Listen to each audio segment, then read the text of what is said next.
Ashamar kafuni daawwattoota fi hordoftoota keenya akkam jirtan nagaa keessanii nagaa galata rabbii han nagaa kodhaa isinillee bakka jirtanitti nagaan keessanii yaa baay'atu. Yemir waan hundumtuu humnaa kiyya ol ta'ee jira. Bakka waan harmee kiyyaas akkuma agartanii minyootis waan ishiin keessa jirtu uumaaf furmaata arguuf hin dandeenye.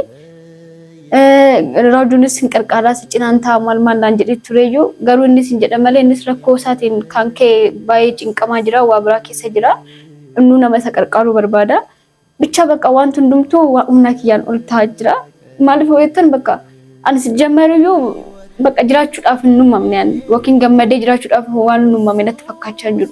Bakka waan hundumtuu sababii kiyyaan kan ka'e wanti hin banne tokkollee hin jiru. Daawwataa fi hordoftoota keenya akkuma agartanii waan maatii keenya irratti uumamaa jiru argaa jirtanii.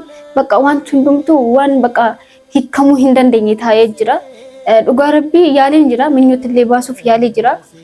Armeen tiyyaas immoo dhugaa qabdi gisee tokko tokkotti faradoo hin qabuani. Itti yaaddanii meetsinumti itti yaadame bakka keessan godhaati. Ilmoon ofii ilmoon tiyyee nagaa qabdi ilmoon tiyyee sana siraata qabdi jettee yaaddee wajjaatti ni ergitee kaatee ani waa bakka biraatti hoona agartu waa baay'ee yaaduu dandeessi ishini. Garuu ishinis kan yaadde sun akka ani gochaa hin jiru.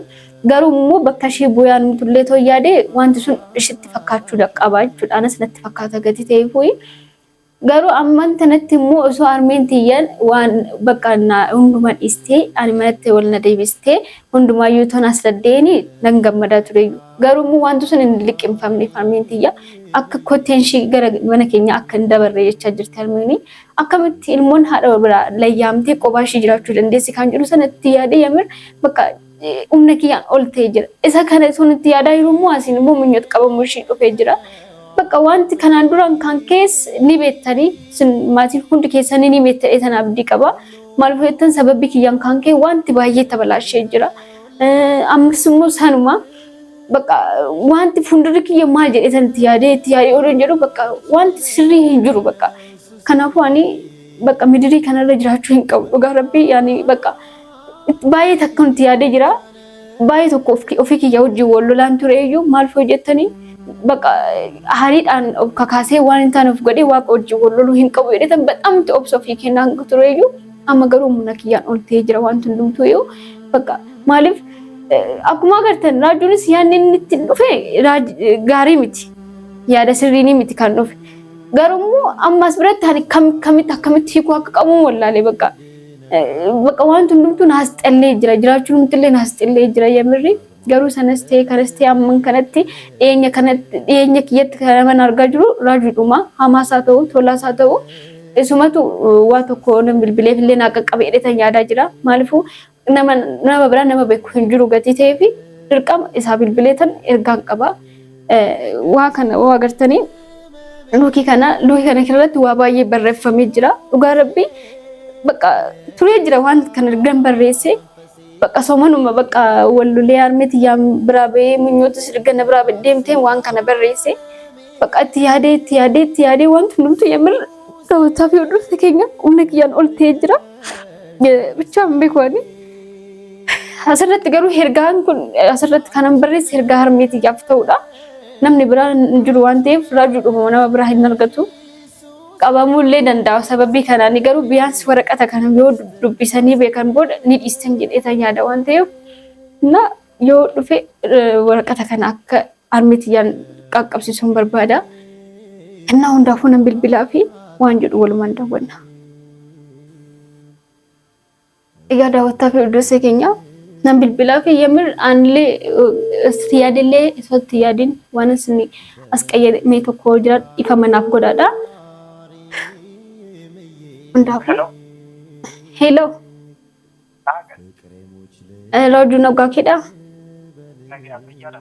Nagaa galata rabbii han nagaa godhata akkam.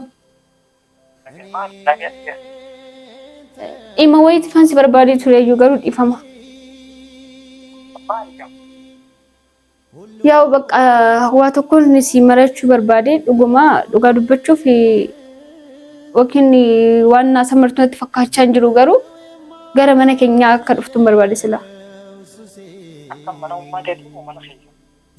mana hummaatiyaati maalan godhale mana keenya eenyatti kareeffannee sana gaaf tokko argitee jirta miti qoyaati raajuu dhuguma woon jaalatte taate jechuudha akkam jechuudha osoo hin taane yoon dhuguma na jaalatte taate daqiiqaa tana keessatti akka dhuftuun barbaada. Ani waa biraa fi miti kan si barbaadaa jiru jechuun ani bakka waa tokko harmeetii biraa naaggeessa waan si cinqu barbaadee miti garuu daqiiqaa tana keessatti dhufuu baannaan na argachuu hin dandeessu.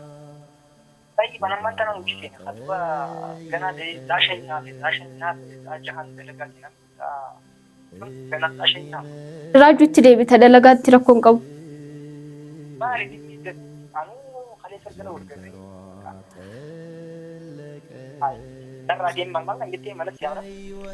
Ishi amma isaa ta'u amma dhuftamu dhuftu ishee. Inni amma dhuftamu dhuftu ishee isa kana bichaa na deebisi.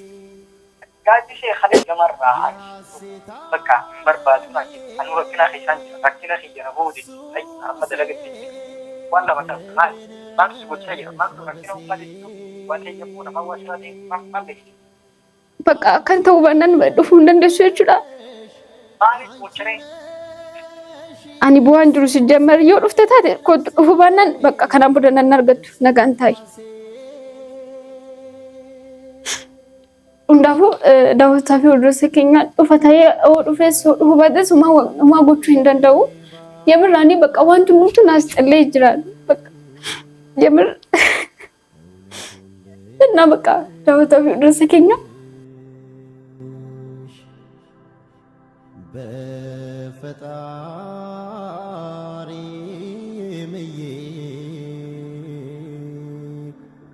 Bakka sababii kiyyaan kan kee yamir namni baay'ee miidhamaa jira agartanii jirta waan isinitti himu tokkollee hin jiru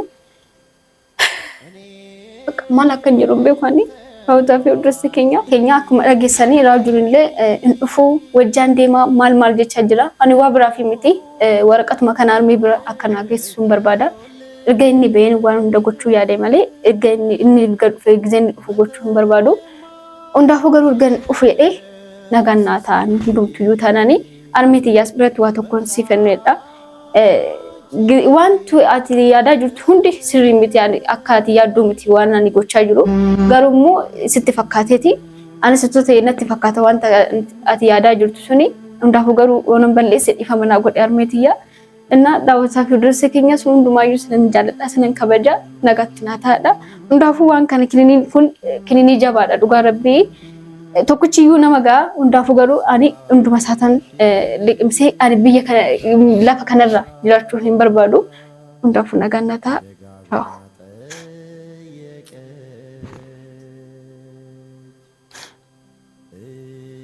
Sila viidiyoo kanallee waraabuun barbaadu yamirri garuu armeentiyya waan ishii yaaddisuun dhugaa kan taane akka barbaaduu fi ergaa gara akka ishii bira qaqqabuun barbaade. Hundaafuu akkuma agartanii kana liqimsuun barbaada. Hin mul'ata jedhan abdii qaba.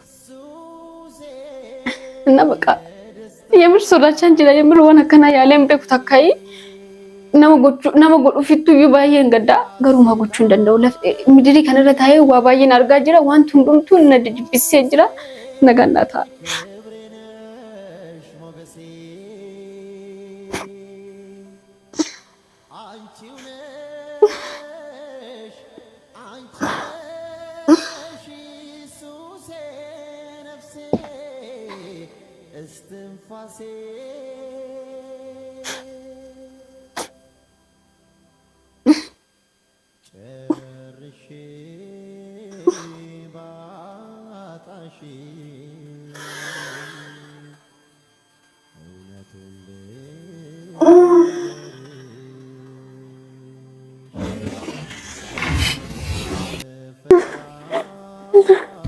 Wayne kude falla. Wayne ये नगरी गल्ला लंदे. Wayne tu nak kakau lakas. Malar meti le nak kakau berat. Wayne rajun le tu Wayne.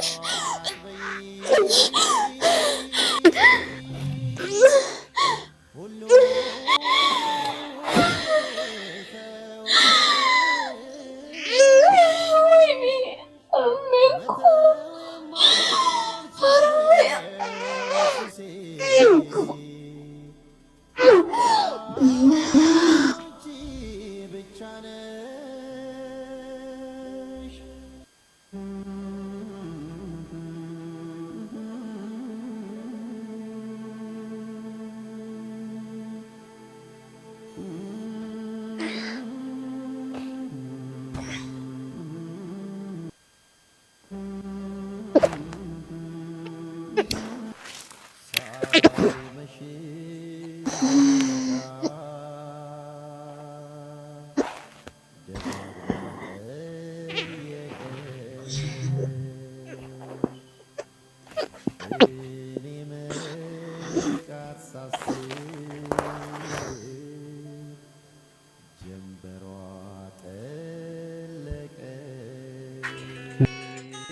Grazie.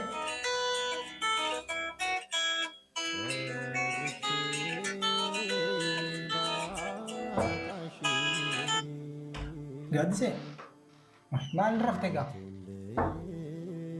Bani khawla ana bar. Uzu billahi minash shaitanir rajim. Grazie. Anjama kana bari sigasa. Grazie ban. Silkiin baatu numa firaasha dibdee mushammaan rafte irraan qaba. Gadise anjamaa akkanaan duraanii si lafaa egaa maal taasisa? Waay anjamaa akkanaan duraanii si lafaa numa mushammaan irra taasa. Ajaa'iba namni faayiffatee rafa. Ajaa'iba gadise gadise anjamaa akkanaan duraanii si lafaa maal ta'a? Gadiseen baan.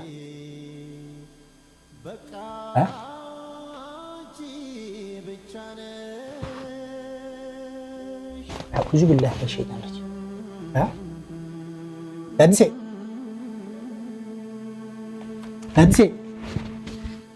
bang. Wah, bargai sini njamu gudi. Gadise. Sanu radi sekali jam akana.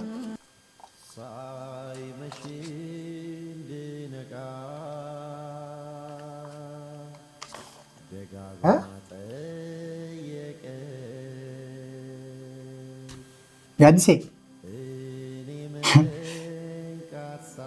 Gadise. Ana seda. Raju atilin nagar bite ummati ya birana ufte wa atilin nantane. Ani sifintane. Jo khanna da gaisu tahe warakatan ummati ya gaisi.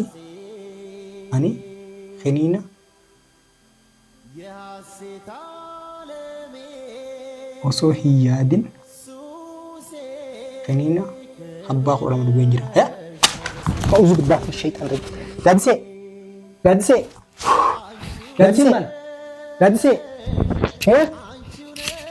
kaniina dhugeetiin jira duba eenyu caa duba maal jeetiin silkii ummaa siirra bilbila waan silkii ummaa siillee naan kan gadiseen baana gadiseen baana gadise. Kini dhugeetiin jira gadiseen bana gadisee haji walaa ilkillee cufattee jirti gadiseen bana